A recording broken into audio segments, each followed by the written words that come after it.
Now this is a massive boat, but what is it doing in the Odisea factory? Well, Odisea Catamarans is now also building large power catamarans. In fact, if you have an idea of a boat, then Odisea can design it, build it for you too.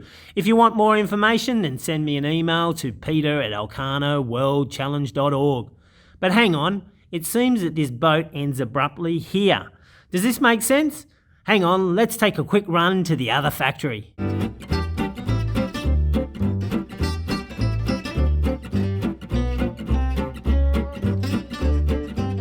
Here is the aft missing third. This vessel is 80 feet long and you will be amazed the amount of toys and gear that this boat will hold. Now let's get back to the main section and discuss the features of this boat.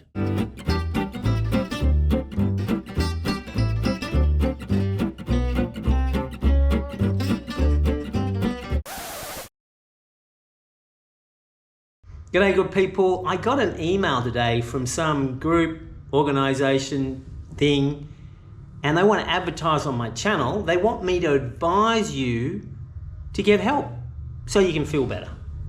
Now, I thought about this carefully and I thought, number one, am I the person to advise you about stresses of life and seeking help and making yourself feel better? No. I'm a sailing YouTuber, and if you look at it all on the balance, it's pretty difficult, my life, talking to pretty girls and sailing to little islands in the middle of nowhere and fishing and basically enjoying myself. It is pretty tough, isn't it? So number one, I shouldn't be able to advise you. And number two, yes, we do have, well, certainly my channel, we have had some incidences in the past where it's been a little tough. But in these situations, I wouldn't turn to that organisation that want to help you, apparently make you feel better, if indeed they actually can. Not another online thing to make you feel better. I sincerely doubt it. I suggest to you something else. It's called HTFU. Have you heard of that, people? I think you should try it out. Just HTFU. Or go for a long hike, long bike ride, long walk. I'm talking about long, 4 or 5 hours. Exhaust yourself, and when you come back, you'll have a smile on your face. I guarantee it. Or HTFU.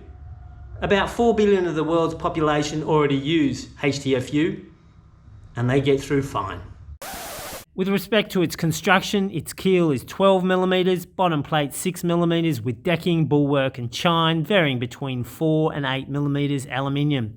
In the cockpit there will be a paddle finger hydraulic crane and you can have a hell of a lot of solar on top.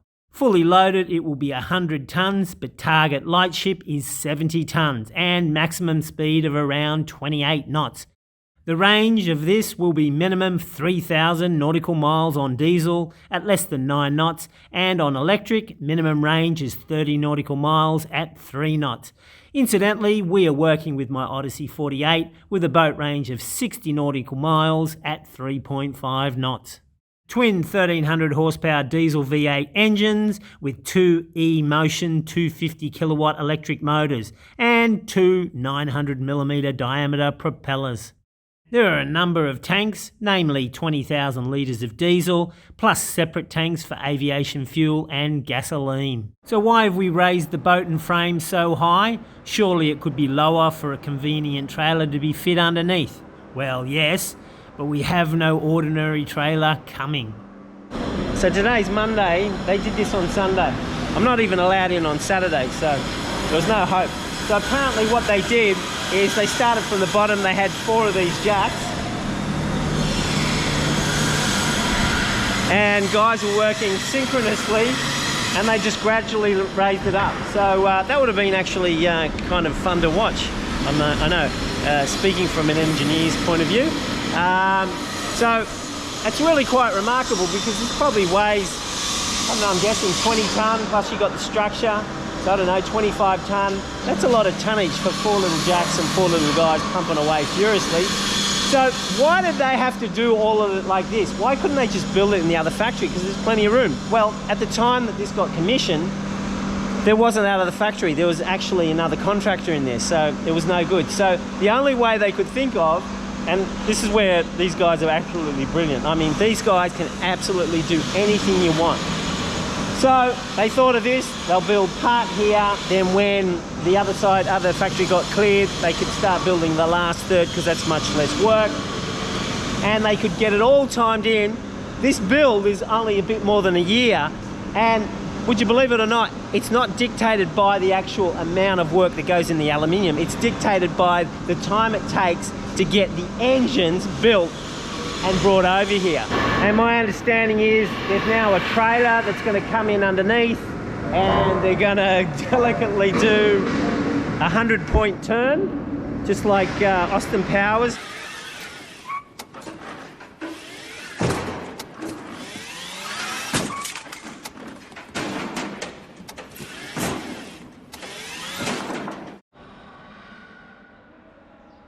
The design of this steel structure to lift this boat and the moving plan had to be carefully calculated and documented and checked for approval before any of this could take place. Now we have to move this Odyssey 48 in order to move the 80-footer. You can't have enough Odysseys. I remember when I was in San Blas and I'd be in my motorhole and I'd come to an anchorage and I'd be happy to be no one around, and then I'd get 3 or 4 lagoons and these, like, you know, these big, heavy, sluggish boats. And I know I was in summer and I know there's squalls coming, and then I'm surrounded by these high windage boats, and then I saw a Mumby turn up and I went, oh, wouldn't it be great if they were all low profile, light boats? I wouldn't have a problem with their dragging anchor. So when we have more of these boats in the anchorage, it's going to, well, number one, it's going to be a better place. It's going to be a safer place. Very exciting stuff, good people. I don't have my hard hat on, but I've got my hard head on, and that's good enough.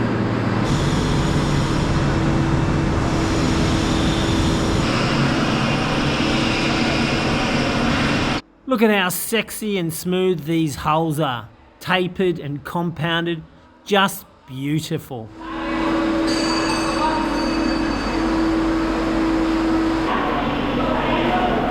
What a beautiful boat.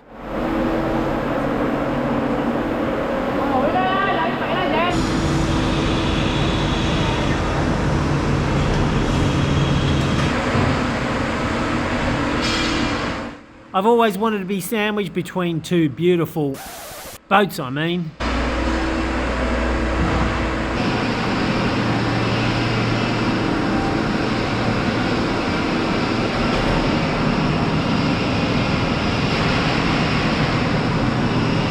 Now check out this trailer.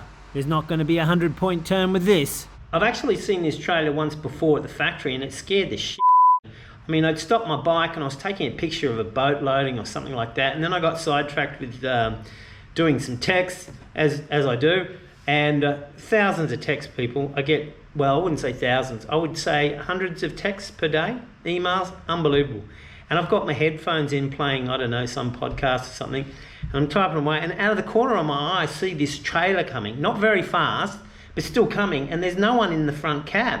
And it's coming along. I thought, Jesus, is this automated or something? Or someone forgot to put the handbrake on? Anyway, I got out of the way and then I rode round, you know, carefully. And there's another cab on the other front. And there was a guy in there, so he was just reversing. But check out how manoeuvrable this is. This is a marvel. Notice how every 4 wheels are independent. I reckon this trailer would be able to turn on a dime. So no Austin Powers here today, although it would have been quite amusing to watch with such a massive load.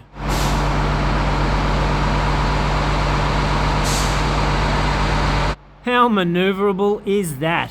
No dramas at all.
GoFundMe campaign is in its 22nd week and we are almost 2/3 of the way to our goal.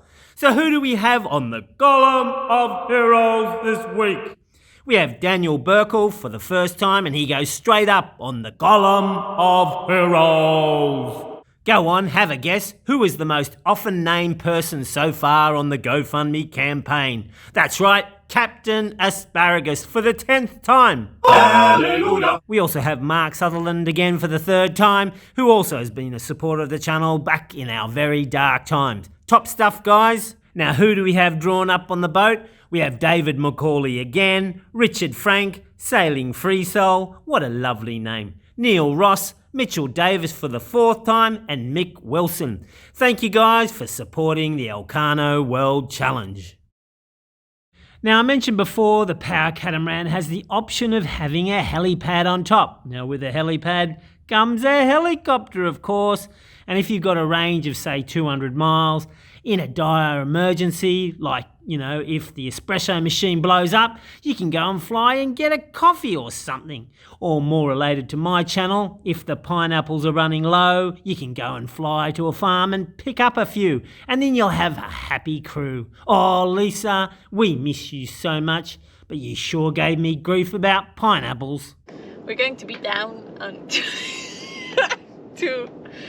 probably two pineapples. And Peter, we're down to 1 pineapple.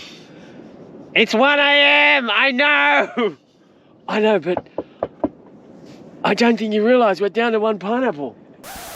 I dreamt because we ordered pineapples. And I dreamt that we missed them because we were, I don't know, at the wrong spot at the wrong time. And he texted us, "Where are you? What are we going to do with all the pineapples that you ordered?" And I was so sad. We used our last pineapple today. We're down to 5. You happy about the 1 pineapple? No! Oh, looking forward to it. I hope the bread doesn't go all black. Really? Mm-hmm. Well, you're going to be in charge of it. No, you're going to be in charge of it. Oh, that wasn't the deal. I make the dough, you're in charge of the fire. I don't recall any deal. It was ambiguous. On purpose.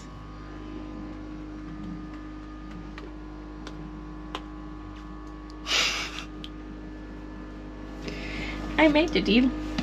In my head. So why is Lisa mentioned so much in this video? Well, I was just talking to her the other day and giving her options to join the adventure in 2025 and perhaps sometime in 2026. So let's see what happens. Anyway, have a good week, good people. Buy a pineapple and dream. And before we know it, we'll all be sailing away in typical sailing into freedom fashion. Well, hopefully not so many disasters, and tackling the Elcano World Challenge.